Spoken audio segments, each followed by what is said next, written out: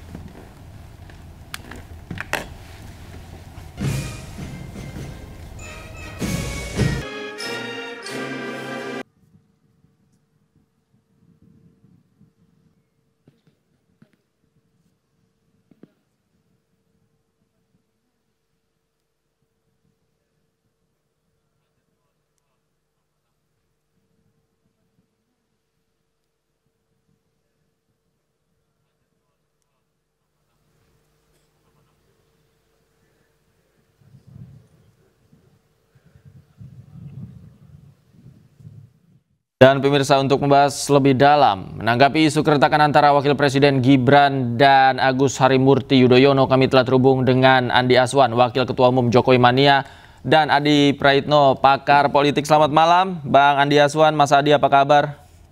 Malam, David. Malam. Malam, Mas Adi.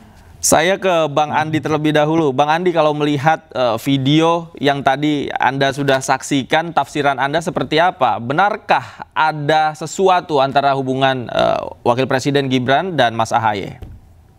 Ya, David, kalau kita lihat itu pasti menarik kalau dikait-kaitkan dengan Mas Gibran ataupun keluarga Jokowi gitu.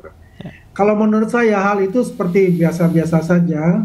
Ya, kalau kita lihat kan di situ juga ada Mas Pratikno, ya, ada AHY dan sebagainya, dan beliau langsung menuju ke ke Jaksa Agung dan beberapa dari petinggi-petinggi TNI, ya. Dan ini sepertinya hal yang biasa-biasa saja yang dilakukan itu, ya, karena ya di kabinet kan mereka sering bertemu juga gitu, ya. Dan juga ya dia langsung menyalami ya Kasat, ya ada Kaso itu ya karena memang juga mungkin jarang bertemu dengan mereka itu. Kita tidak menanggapi secara politik lah hal-hal itu ada hal yang biasa saja.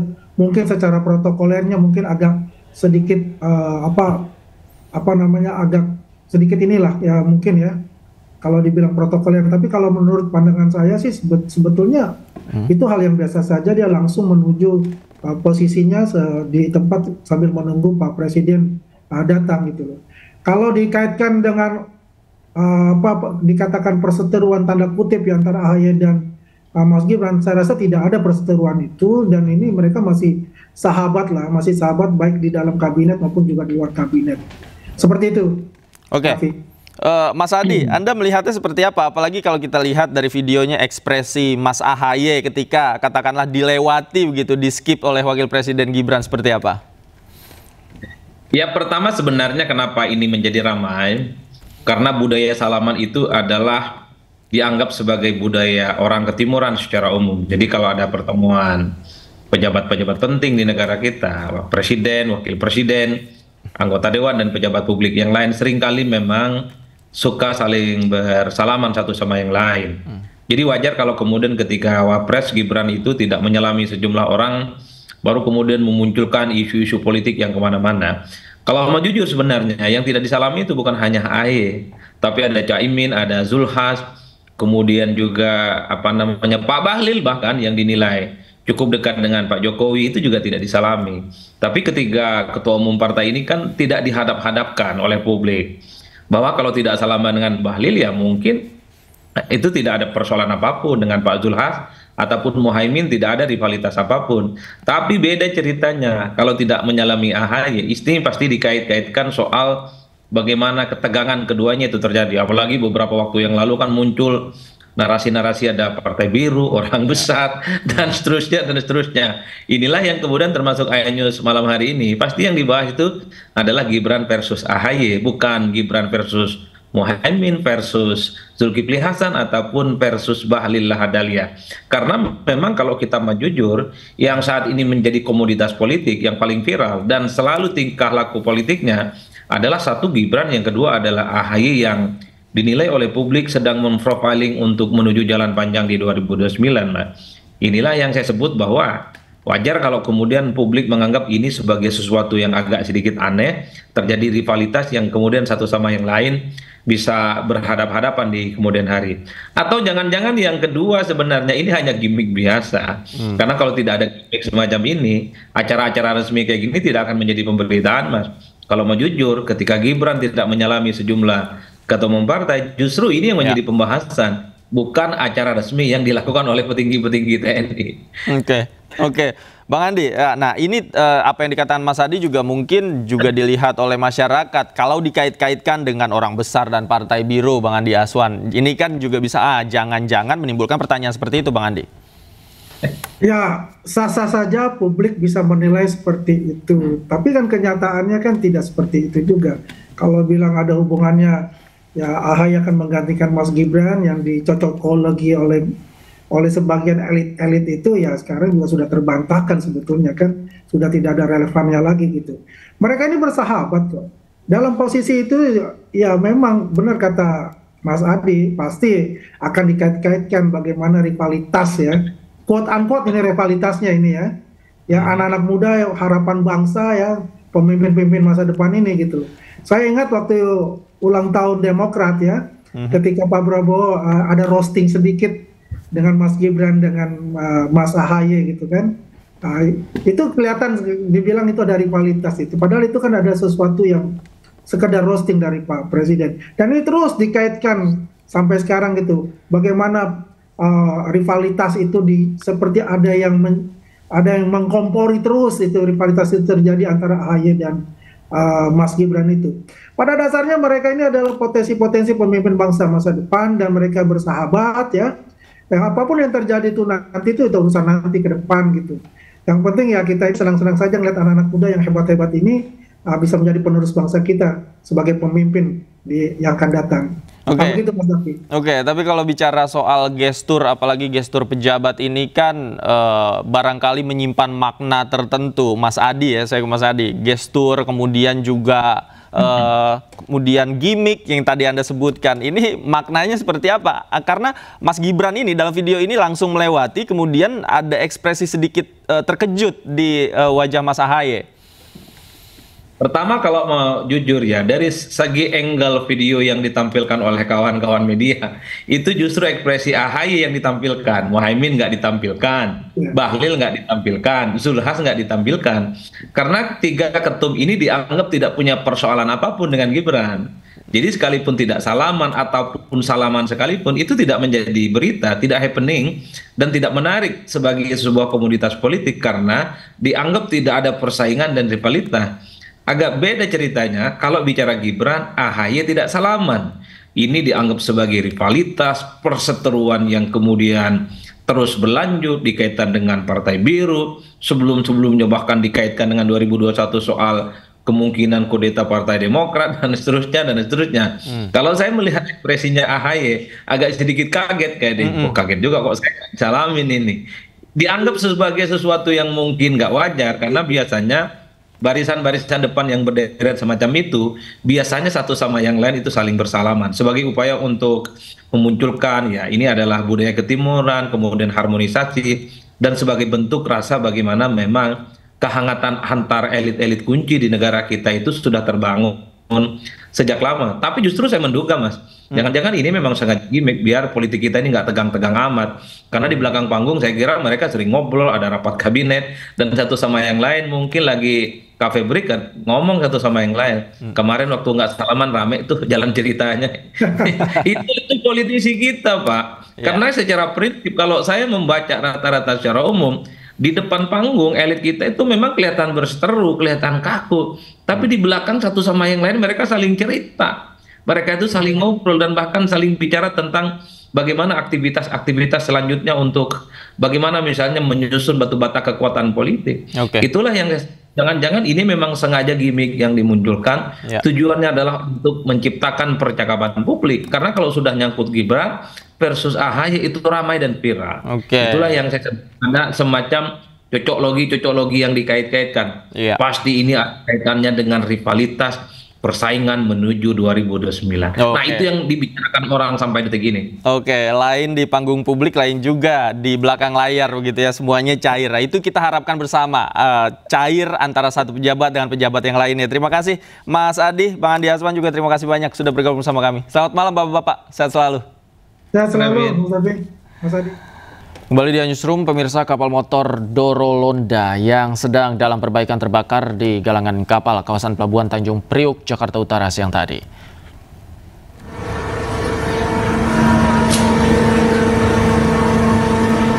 Asap pekat muncul dari kapal motor Dorolonda yang sedang perbaikan di galangan kapal Pelabuhan Tanjung Priok, Jakarta. Petugas Kudinas Pemadaman Kebakaran dan Penyelamatan Jakarta Utara yang tiba di lokasi langsung memadamkan api. Api padam usai 7 unit mobil damkar dikerahkan ke lokasi kejadian. Tidak ada korban akibat peristiwa ini dan saat ini kasusnya ditangani oleh Polres Pelabuhan Tanjung Priok. Tadi kita lakukan proses interogasi singkat, itu memang kapal ini memang biasa beroperasi di Terminal Pelni. Pada bulan Agustus ini, tepatnya di akhir bulan Juli, memang direncanakan untuk masuk dok untuk haruat rutin ya, perawatan rutin setahun sekali. Ini yang kemudian kita lakukan investigasi karena memang tadi ada asap. Memang kita tidak sempat melihat api ya, karena memang asap ini kita utamakan proses pemadaman, pendinginan, bekerja sama dengan teman-teman damkar yang ada di wilayah Pelindo. Kemudian tadi juga sudah datang dari damkar DKI juga membantu proses pemadaman. Aksi simpati warga menuntut penurunan pajak bumi dan bangunan perdesaan dan perkotaan yang melonjak hingga 250% di Kabupaten Pati, Jawa Tengah diwarnai pengibaran bendera One Piece. Mereka mengaku akan tetap berada di depan kantor Kabupaten Pati hingga pelaksanaan unjuk rasa pada 13 Agustus mendatang.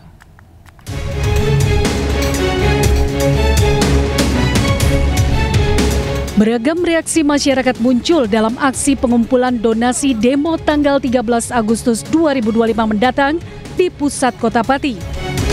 Salah satunya dengan pengibaran bendera One Piece oleh salah satu warga. Bendera berlambang bajak laut ini dikibarkan oleh simpatisan asal Kabupaten Boyolali, Jawa Tengah yang sengaja datang ke Pati untuk memberikan dukungan kepada warga Pati.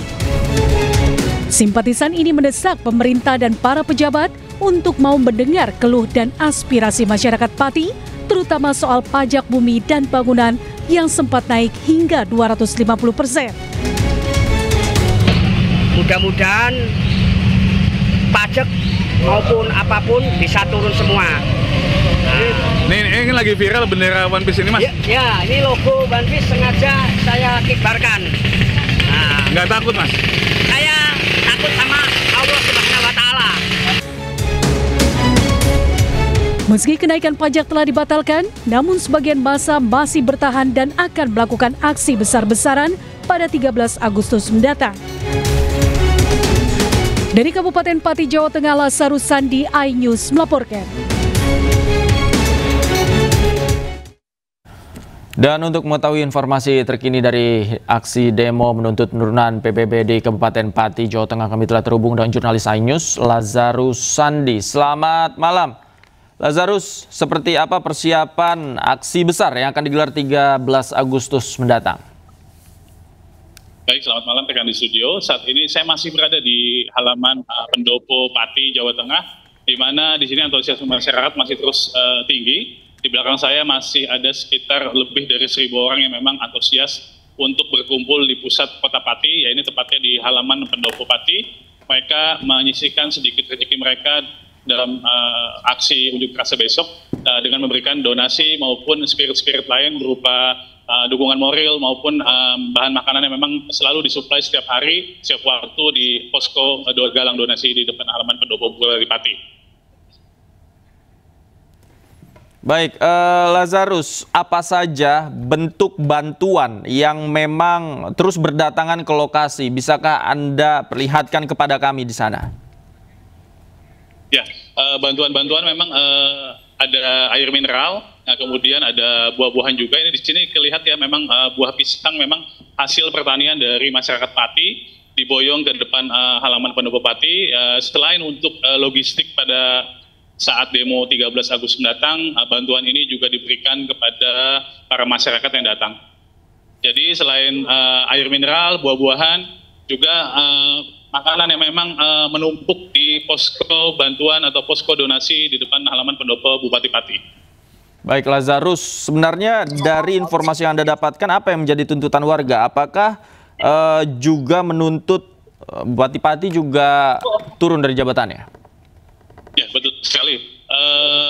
Tuntutan warga kemarin memang aksi penolakan kenaikan dari pajak bumi dan P2 maupun pajak PKL sebesar 300.000 sebulan. Saat ini mereka memang mengerucut kepada tuntutan pemakzulan Bupati Pati Sudewo yang memang dirasa mereka sangat meresahkan warga dengan kenaikan-kenaikan atau mungkin dengan kebijakan-kebijakan tidak pro rakyat. Demikian. Lazarus, aksi baru digelar 13 Agustus mendatang, namun di belakang Anda kami melihat banyak sekali warga Pati yang sudah berkumpul di sana. Apa sebenarnya aktivitas yang mereka lakukan di sana malam hari ini?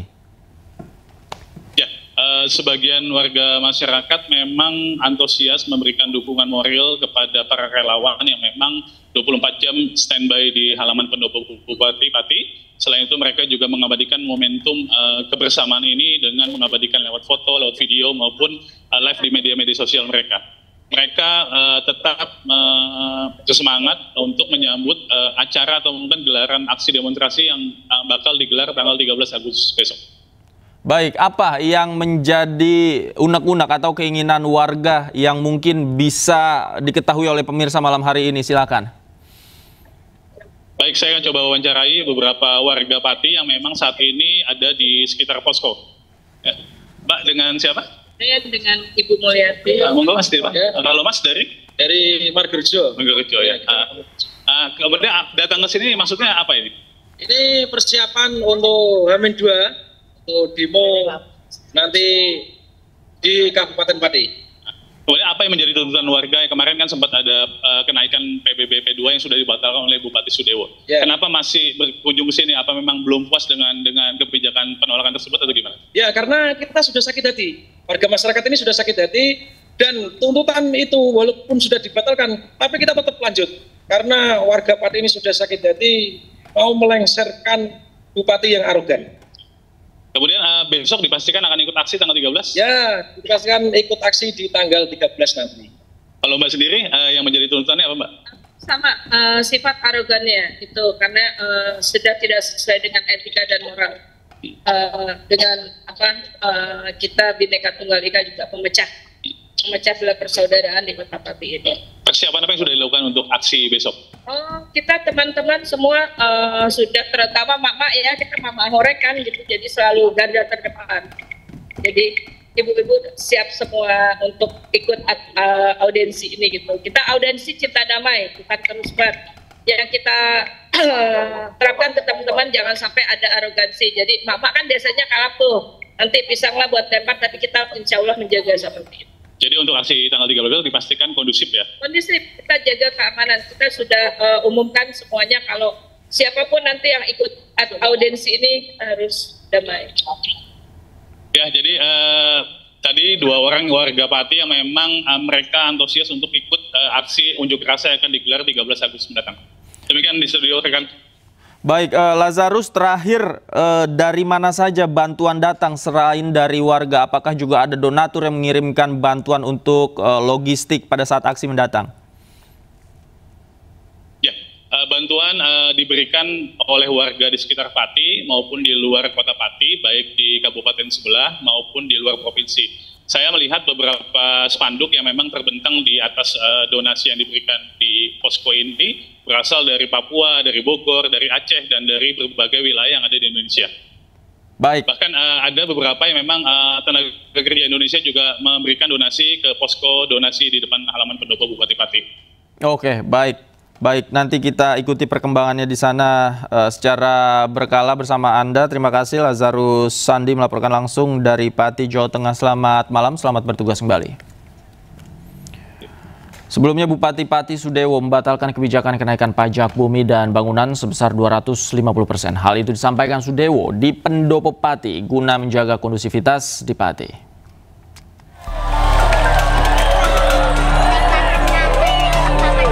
Bupati Pati akhirnya membatalkan kenaikan pajak bumi dan bangunan perdesaan dan perkotaan atau PBB P2 setelah desakan dari masyarakat. Sudewo yang didampingi Kapolresta Pati dan Dim 0718 Pati dan Kepala Kejaksaan Negeri Pati dalam keterangan persnya mengatakan ia mengambil keputusan tersebut guna menjaga kondusivitas di Pati. Sudewo meminta maaf kepada masyarakat Pati atas kebijakan yang dianggap memberatkan masyarakat. Padahal esensi dari kebijakan tersebut untuk pembangunan dan kesejahteraan rakyat. Saya memutuskan kebijakan kenaikan PBB P2 saya batalkan untuk menciptakan situasi aman dan kondusif dan dalam rangka memperlancar perekonomian dan pembangunan Kabupaten Pati. Saya sampaikan berarti pembayaran pajaknya, PBB P2-nya akan kembali seperti semula, yaitu seperti pada tahun 2024. Meski kenaikan PBB P2 telah dibatalkan, warga Pati tetap akan menggelar aksi demo tanggal 13 Agustus mendatang lantaran kecewa dengan arogansi Bupati, bahkan meminta Bupati untuk diganti. Kita tetap demo lah, tanggal 13 positif demo. Tuntutannya Pak?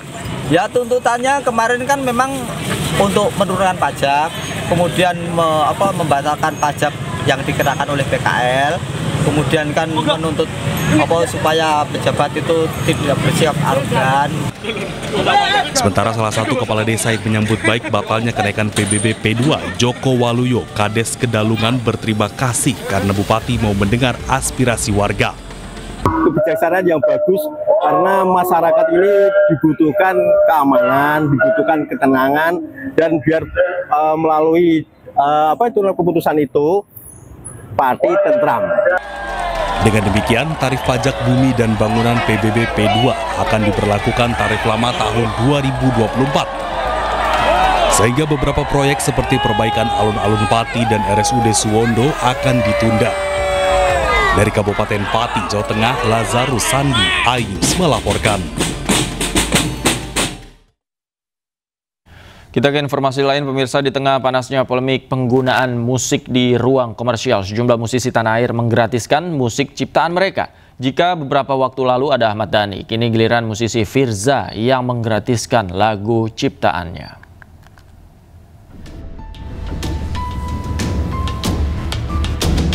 Polemik royalti musik di ruang publik komersial masih bergulir. Para pelaku usaha wajib membayar royalti kepada pencipta dan pemilik hak terkait.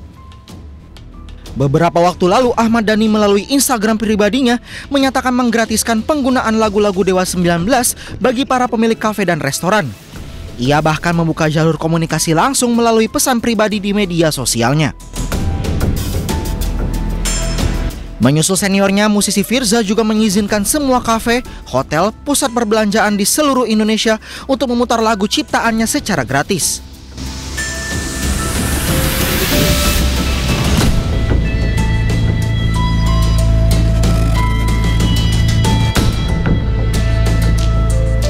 Sementara itu, alih-alih mempermasalahkan, musisi Charlie Van Houten justru berjanji memberi hadiah bila ia kebetulan berada di suatu tempat yang memutar atau membawakan lagu-lagunya.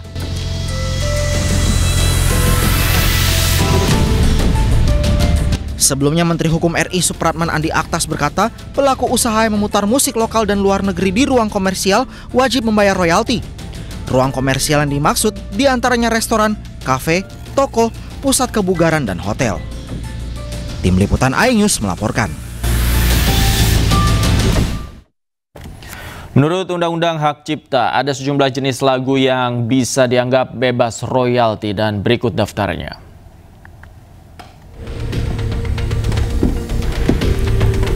Yang pertama, lagu kebangsaan. Berdasarkan pasal 43, pengumuman, distribusi hingga penggandaan lagu kebangsaan sesuai aslinya tidak dianggap sebagai pelanggaran hak cipta. Yang kedua adalah lagu public domain. Setelah masa perlindungan hak cipta habis, maka habis pula hak ekonomi kreator atas karya tersebut, sehingga harga tersisa hak moral yang mewajibkan pengguna cantumkan identitas sang kreator. Kemudian yang ketiga, lagu untuk tujuan bukan komersil, seperti untuk pendidikan, penelitian, karya ilmiah, kritik atau tinjauan suatu masalah, ilmu pengetahuan, pertunjukan, atau pementasan yang tidak dipungut biaya. Terakhir, keempat adalah lagu yang sudah dibebaskan oleh kreatornya. Maksudnya, tidak melanggar hak cipta bila kreator menyatakan tidak keberatan atas pembuatan dan penyebarluasan. Saya di Klaten, dia baru mandi. Oh, ini ketemu Pak Jokowi malah nangis. Kalau kan orang lagi kayak gitu, masa dikatain ijazahnya palsu. Rela ya. Mana mungkin tuh, Pak. Baik. Udah, Ibu ini tinggalnya. Ramai di media sosial Instagram momen seorang warga Klaten, Jawa Tengah menangis. Oh, ini ketemu Pak Jokowi malah nangis. Usai mengunjungi Jokowi di kediamannya di Solo, Jawa Tengah. Rela ya. Mana mungkin tuh, Pak. Baik. Doanya untuk Pak Jokowi, ya. Ia meluapkan kesedihannya karena orang sebaik Jokowi dituduh memiliki ijazah palsu. Sementara itu, hingga kini polemik dugaan ijazah palsu Presiden ke-7 Joko Widodo masih terus bergulir. Meski tim penyidik Polda Metro Jaya belum menetapkan tersangka, kasus tersebut sudah naik ke tahap penyidikan.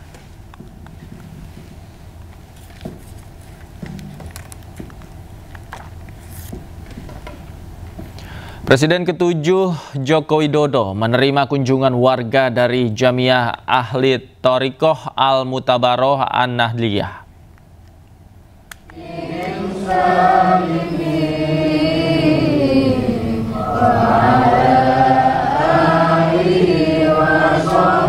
Melalui media sosial Instagram, Jokowi membagikan momen kunjungan warga, khususnya dari Jamiah Ahli Thoriqoh Al-Mutabaroh An-Nahdliyah pada hari Minggu sore di kediamannya di Solo, Jawa Tengah. Dalam momen itu dipimpin oleh Kiai Haji Abdul Holik, Jokowi bersama warga memanjatkan zikir dan doa untuk keselamatan dan kebaikan bangsa Indonesia. Atas doa tulus dan silaturahmi yang hangat tersebut, tak lupa Jokowi juga mengucapkan terima kasih pada warga yang hadir.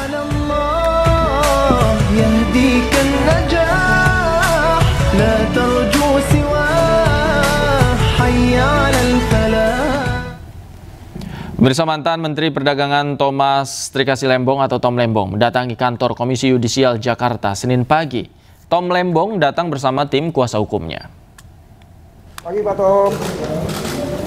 Gimana kabar Pak Tom? Baik Pak Tom. Sehat Pak Tom. Udah meringan, thank you. Kedatangan Tom Lembong ke Komisi Yudisial untuk menjelaskan laporannya terkait dugaan pelanggaran kode etik dan perilaku Hakim Pengadilan Tipikor Jakarta yang menjatuhkan vonis 4,5 tahun penjara. Tom mengaku kehadirannya tak hanya sebagai bentuk komitmen untuk mendukung transparansi dan akuntabilitas dalam proses peradilan, tetapi juga untuk mendorong adanya upaya perbaikan lembaga peradilan demi kebaikan bersama. Hadir pagi ini untuk menunjukkan komitmen saya, keseriusan saya, dan untuk menggugah nurani para anggota dan pejabat Komisi Yudisial ya, supaya bersama-sama kita bisa memanfaatkan momentum dari abolisi ini ya, untuk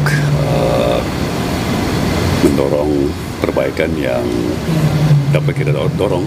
Dan sayangkan kalau momentum ini tidak dimanfaatkan untuk kebaikan bersama ya. Ini peluang untuk membenahi. Sementara itu, Komisi Yudisial melalui juru bicaranya akan memprioritaskan penanganan kasus yang dialami Tom Lembong dan fokus pada hakim yang memvonis Lembong 4,5 tahun. Selain itu, Komisi Yudisial juga telah menganalisis putusan dalam sidang kasus Tom Lembong tersebut. Kita coba prioritaskan ya, artinya memang ini musik rasa keadilan banyak orang, sehingga kita coba, bukan kemudian yang lain tidak kita layani, tapi coba kita, karena mungkin juga sampai presiden ya, kita apresiasi presiden memberikan abolisi ya, tapi itu kewenangan presiden. Kita fokus kepada hakim ini, ada apa di balik putusan itu yang kemudian coba kita gali. Tadi disampaikan bahwa putusannya aja 1000 lembar. Memang KAI tidak berwenang untuk menganalisis putusan, tapi KAI akan membaca putusan itu dan itu menjadi pintu masuk jika dianggap putusan dari yang runut sistematikanya dan argumentasinya ada yang tidak wajar, disitulah kita bisa masuk. Dua anggota DPR menjadi tersangka dalam kasus dugaan korupsi dana CSR Bank Indonesia. Dana korupsi tersebut digunakan untuk keperluan pribadi seperti membeli sejumlah aset agar tidak terdeteksi.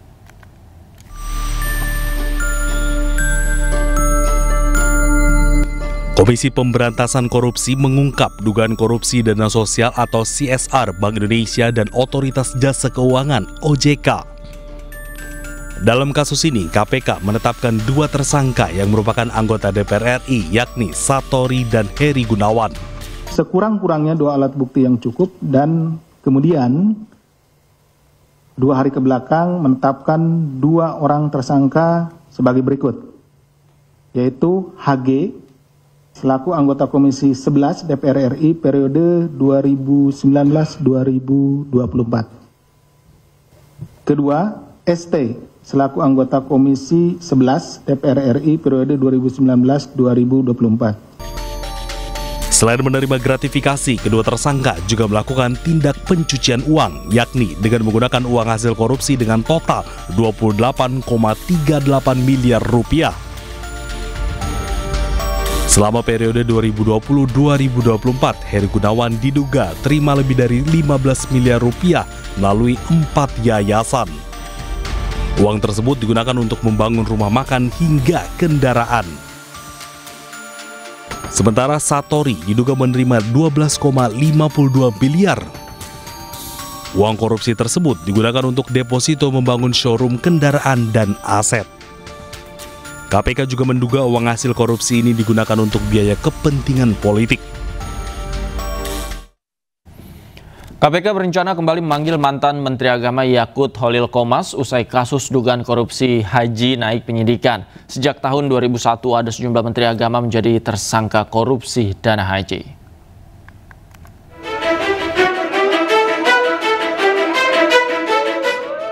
Yakut Holil Qomas sepertinya belum bisa bernafas lega setelah KPK menaikkan status dugaan korupsi kuota haji dari penyelidikan ke penyidikan. Komisi Anti Rasuah akan kembali memanggil Menteri Agama era Jokowi itu. Bukan tanpa alasan kenapa KPK berencana memanggil kembali Yakut. Menurut peneliti Pukat UGM Zainur Rohman, pembagian kuota ibadah haji tahun 2023 lalu memang syarat dengan persoalan dan terindikasi melanggar hukum. Memang ada dugaan kuat ya, tambahan 20.000 kuota haji dari Arab Saudi itu dibagi tidak sesuai dengan undang-undang haji. Menurut undang-undang harusnya pembagiannya adalah 92% untuk haji reguler, 8% untuk haji khusus. Tetapi oleh Menak waktu itu pembagiannya. Pemerintah berencana melarang game Roblox bagi anak-anak. Hal itu akibat muatan negatif yang dinilai akan berdampak bagi anak-anak.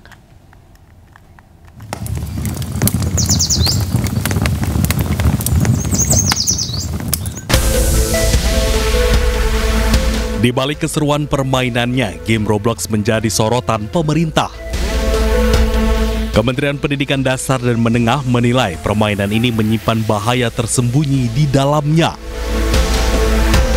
Seperti cyberbullying, rawan pelecehan seksual, dan kecanduan. Kerawanan bahaya itulah yang membuat pemerintah berencana melarang game ini dimainkan oleh anak-anak di tanah air.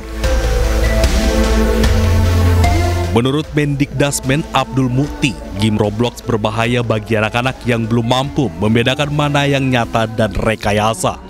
Anak-anak juga memiliki daya pikir yang masih berkembang sehingga cenderung meniru apapun yang mereka lihat. Inilah yang sejak awal harus kita pandu anak-anak kita ini untuk mereka tidak mengakses informasi-informasi termasuk game-game yang mengandung kekerasan. Apalagi, mohon maaf, sebagian dari game itu juga ada sudah mulai disusupi dengan judi online dan sebagainya, sehingga karena itu maka penggunaan gawai oleh anak-anak ini semaksimal mungkin dibatasi. Kontrol orang tua sangat penting agar mereka tidak menggunakan media ini secara berlebihan. Sejumlah negara sudah membatasi permainan Roblox. Turki telah melarang permainan Roblox sejak 2024 lalu setelah ditemukan banyaknya laporan konten seksual yang dinilai mengeksploitasi anak.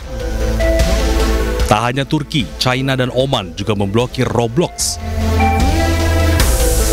Selain alasan keamanan bagi anak-anak, China menemukan permainan Roblox juga menjadi sarana spionase negara asing. Uni Emirat Arab dan Guatemala juga membatasi permainan Roblox. Game ini masih bisa dimainkan di kedua negara, namun penggunaannya dibatasi. Sementara di Korea Utara, game Roblox dilarang sepenuhnya untuk dimainkan.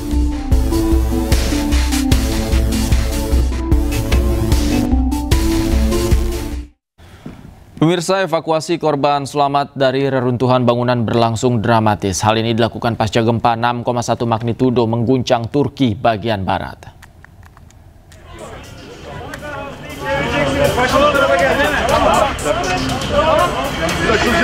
Evakuasi korban selamat akibat gempa Turki 6,1 magnitudo berlangsung dramatis. Petugas dibantu warga bahu-membahu mengevakuasi korban dari bawah reruntuhan gedung di Sindirgi, Turki bagian barat. Otoritas bencana Turki, AFAD, melaporkan setidaknya 1 orang tewas dan puluhan lainnya mengalami luka akibat gempa yang mengguncang pada Minggu malam waktu setempat. Selain Sindirgi, guncangan gempa juga dirasakan di kota Izmir hingga Istanbul. Total ada 16 bangunan yang runtuh akibat gempa ini. Sementara korban gempa yang mengalami luka dilaporkan sebanyak 29 orang dan saat ini telah dirawat di rumah sakit.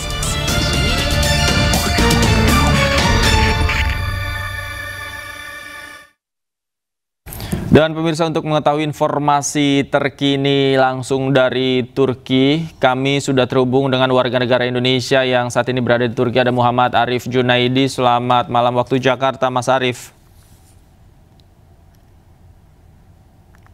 Mas Arif?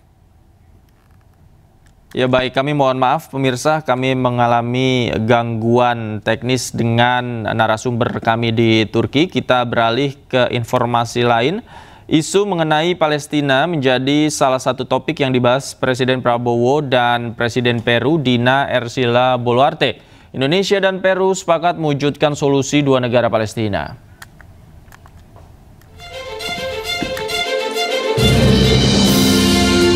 Presiden Prabowo Subianto menyatakan Indonesia dan Peru sepakat bersama-sama negara lainnya membantu mewujudkan solusi dua negara Palestina sehingga diharapkan kekerasan yang selama ini dialami rakyat Palestina dapat berakhir.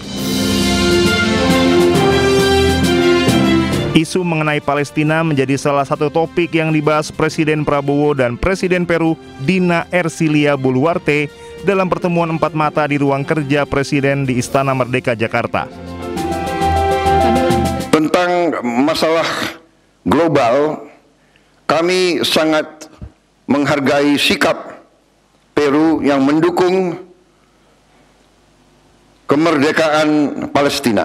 Kami akan kerjasama untuk bersama-sama mewujudkan tercapainya solusi dua negara. Presiden Peru Dina Boluarte menyambangi Istana Merdeka untuk melaksanakan kunjungan kenegaraan yang pertama kali dilaksanakan Presiden Peru sejak dua negara membuka hubungan diplomatik pada 12 Agustus 1975. Dalam pertemuan ini, Presiden Prabowo menganugerahi Presiden Boluarte tanda kehormatan tertinggi Bintang Republik Indonesia Adipurna.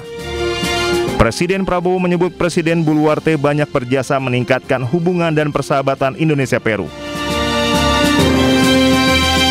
Dari Jakarta, Jen Cahyani, Fakih Satrio, Yudi Permana, Anyus melaporkan. Pemirsa, kita coba hubungi kembali warga negara Indonesia yang berada di Turki untuk mengupdate informasi terkini pasca gempa yang mengguncang Turki. Selamat malam waktu Jakarta, Mas Arief. Selamat malam, Kak. Baik, Mas Arief, bisa diceritakan bagaimana kondisi di Turki, tepatnya saat Anda berada saat ini pasca gempa? Alhamdulillah ya Pak, kebetulan karena saya berada di Provinsi Istanbul ataupun kota besar yang ada di Turki, itu untuk keadaannya sendiri itu hanya terkena mungkin sedikit daripada dampak dari gempa itu sendiri. Berbeda dengan mereka yang berada mungkin di provinsi yang dekat dengan tempat kejadian, yaitu di Balıkesir, seperti itu Kak. Jadi alhamdulillah kita hanya merasakan mungkin dari benda-benda banyak yang berjatuhan, seperti itu Kak.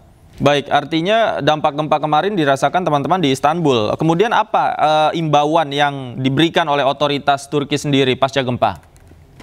Ya, untuk imbauannya sendiri ya mungkin kita bisa lebih berhati-hati ya, untuk apalagi yang khusus berada di daerah tempat terjadinya gempa tersebut. Ya mungkin mereka dari sekarang beberapa dari mereka sudah mengevakuasi diri mereka sendiri untuk keluar kota, dan beberapa mungkin dari pemerintahan sudah menyiapkan tenda-tenda untuk evakuasi, seperti itu.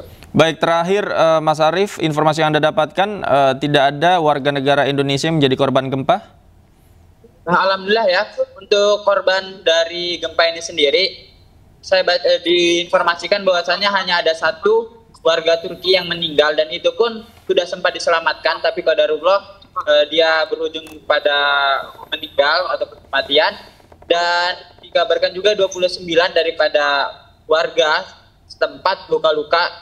Dan untuk warga Indonesia sendiri alhamdulillah tidak ada yang terkena dampak dari gempa tersebut, Kak. Baik, terima kasih Mas Arief atas informasinya. Sehat selalu Mas Arief, salam kami untuk teman-teman warga negara Indonesia di sana. Baik Kak, terima kasih. Assalamualaikum.